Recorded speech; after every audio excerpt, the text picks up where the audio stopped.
Hello everyone! Today I'm going to make the iconic Japanese soup ramen in 1 minute, 1 hour, and 1 day. 1 minute starts now.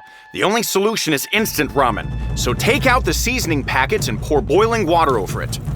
Now the brewing process has begun, and now we can add the seasonings. All that's left is to cover it with a lid. The timer has rung.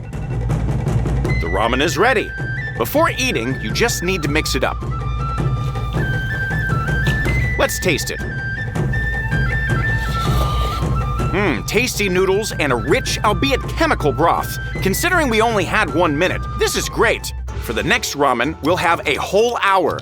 Here, we're going to use proper dried ramen noodles. Their flavor characteristics are much higher than the previous ones. So take 1 portion and put it in to boil and stir it so it doesn't stick. After 7 minutes, you can take it off the stove and drain the excess water. Pour the noodles into the bowl, and as a base, we're going to use store-bought chicken broth.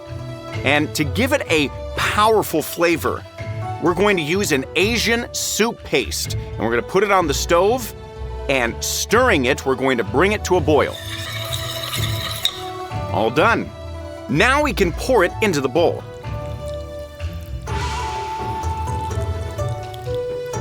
The main topping will be chicken fillet. We're gonna slice it into pieces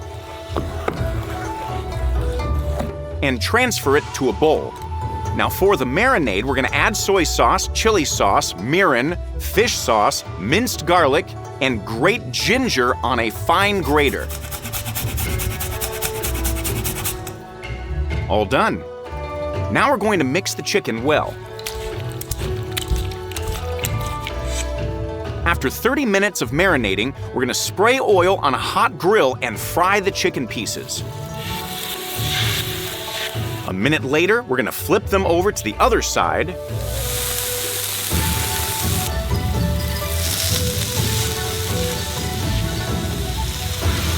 And after another minute, you can arrange them nicely in the bowl. The first topping is ready. The second topping is going to be boiled eggs. You need to prepare a bowl with cold water and ice in advance. Exactly after 6 minutes of boiling, transfer the eggs into the water. This is needed to instantly stop the cooking. Now you can easily peel the eggs by tapping the shell with a spoon.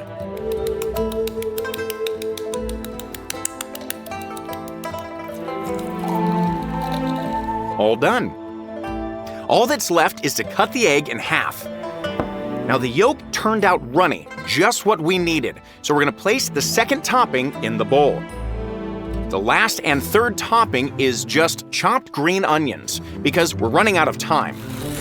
We're going to arrange it nicely in the bowl, and now our second ramen is ready. We managed to make it in exactly 1 hour. Let's taste it. First, the noodles. They're not bad, they're like mid-level ramen. The chicken. Not bad, but nothing special. Now the egg.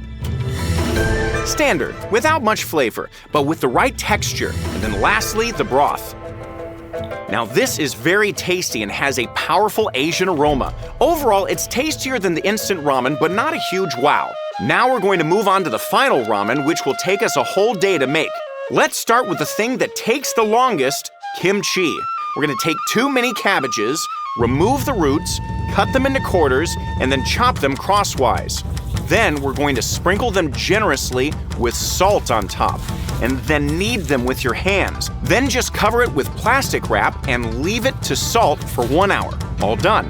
Now we can put it in the colander and rinse it under running water. Then at the end, we're gonna squeeze out all the excess moisture and put it into a bowl. Now into a saucepan, and we're going to add glutinous rice flour, sugar, kimchi paste, fish sauce, minced garlic, finely chopped ginger, and onion. Also a little water, and then we're going to mix and thicken it on the stove. All done. After it cools down, we can add the paste to the cabbage. Then we're going to mix this, and in this state, we're going to leave the kimchi to ferment for a full 22 hours. Next, we're going to marinate our eggs. We're going to boil the eggs first to a soft state, just like for the 1-hour ramen. But here, we're going to marinate them in soy sauce, water, dried ginger, chili pepper, sesame oil, garlic, sugar, green onions, and regular onions. Now we're going to mix the marinade and submerge the eggs into it. We're going to add enough liquid so that the eggs float and then leave them to marinate. 20 hours later, they're ready to go. So we're going to take them out. And as you can see, the white has taken on the color of the marinade. All that's left is to cut them. And that's it. The marinated eggs for ramen are ready. Now we move on to the most important part, the perfect ramen broth. On a baking tray, we're going to place sinewy parts of beef, chicken, and vegetables. We're going to spray them generously with oil to give maximum browning. And then we can put them in the oven on the broil grill setting.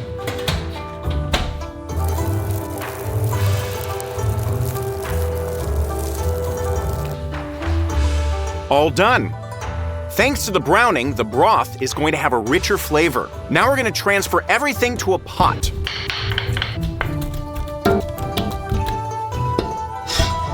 We need a powder based on kombu seaweed. It's going to make our broth similar to what they make in the best ramen shops in Japan. We're going to add 3 sticks. This next package is going to take our broth to an ultra umami taste because inside are pieces of kombu seaweed, tuna flakes, dried anchovies, roasted flying fish, shiitake mushrooms, and mackerel flakes. We're going to open the packets and pour them into the pot, along with pieces of ginger, cloves of garlic, and water.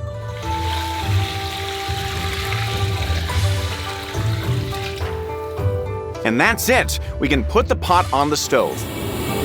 And to enhance all the flavors, we're going to need to add monosodium glutamate, MSG. Now we wait for all the flavors from our ingredients to transfer into the broth. This is going to take 16 hours. We add water periodically, and that's it. Now we can take all the components back out of the pot. They've already given their flavor, so all that's left is to strain it through a sieve.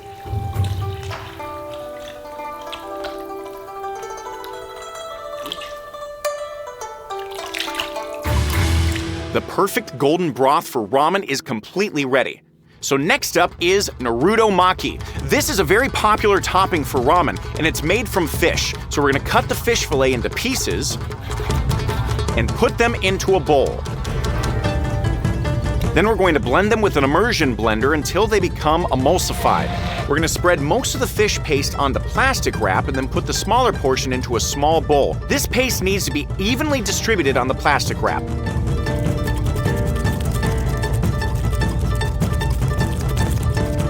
All done. Now we're going to add dry food coloring to the small bowl with the paste, and we're going to mix it. Now we're going to put the red paste into a piping bag and pipe it in lines onto the white fish paste.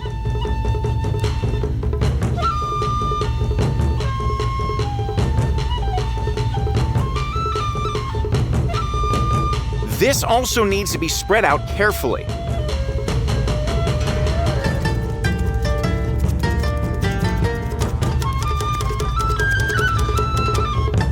Then we're going to roll it up into a log.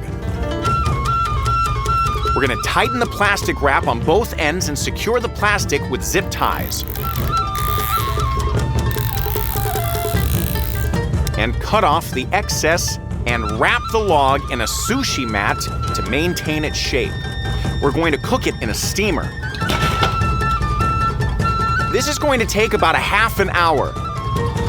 And now it's time to take out our fish log. We're going to get rid of all the wrapping.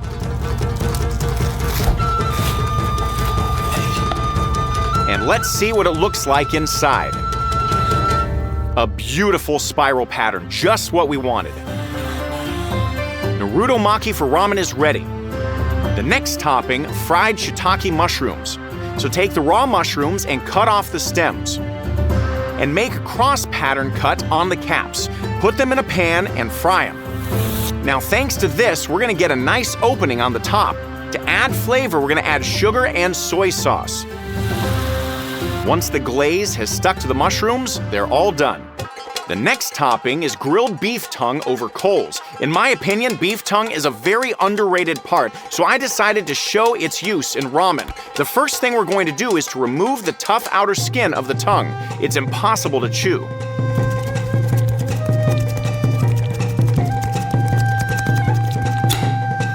The tongue is prepared.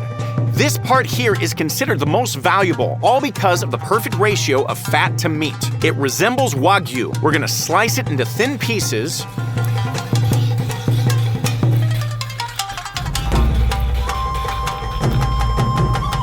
We're just going to salt the tongue to preserve its unique flavor. Then we're going to cook it on the grill. We're going to fill it with coals,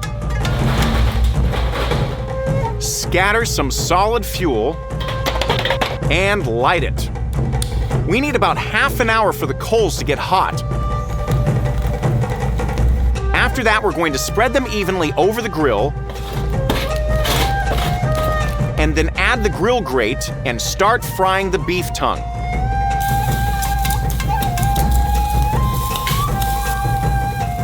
After 20 seconds, we're gonna flip it to the other side.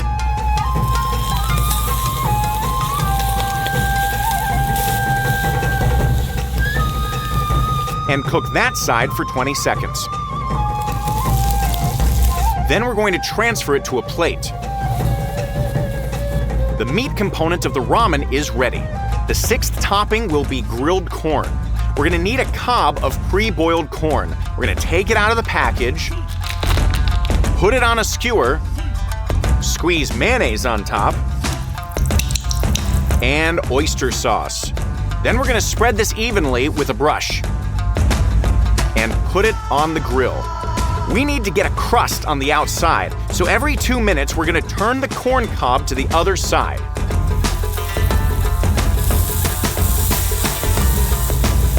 All done. All that's left is to cut off the edible part with a knife.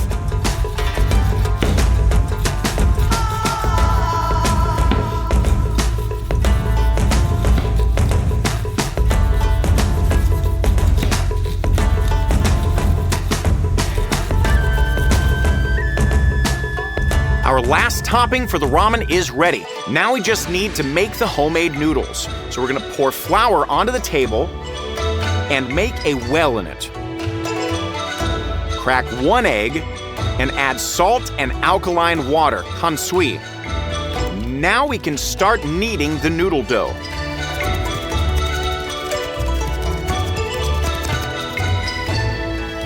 All done. Now we're going to roll it out with a rolling pin.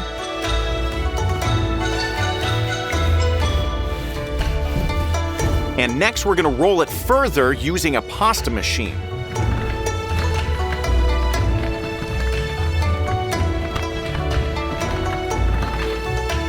We're going to reduce the gap between the rollers and roll it through again.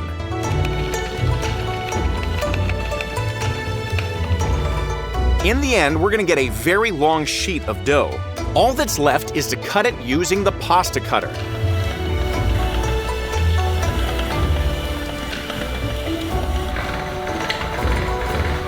All done. Now we're going to put it in boiling water to cook. We're going to stir it occasionally so that the noodles don't stick, and then they're all ready. We're gonna put them in a bowl, add soy sauce, sesame oil, and finally our golden broth.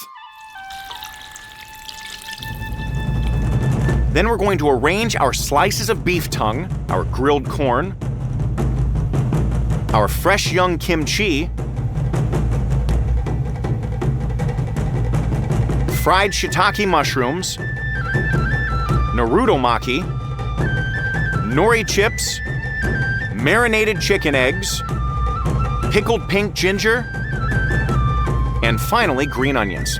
And that's it, the Boss Ramen is ready. We cooked it non-stop for a whole day. I hope it was worth it. Let's taste the noodles first. Yes, fresh noodles absorb the broth flavor much better. Now the shiitake mushrooms, very tasty. Naruto maki. These are pretty tasty fish pieces. The homemade kimchi. It's young and perfect for ramen. The grilled corn. It has an amazing sweetish smoky flavor. The grilled tongue. This has a really special taste with a smell of smoke. It's absolutely fantastic. The marinated eggs. This is probably my favorite topping in ramen. The soft yolk and the white soaked in the umami flavor. And then lastly, the important thing, the broth. This is the most delicious broth I have ever made. It has a rich, meaty, and at the same time oceanic flavor thanks to the seaweed and dried fish varieties. Overall, this is the most delicious ramen I've ever eaten. Write in the comments where you've had the best ramen in your life. It'll be interesting to read. Goodbye.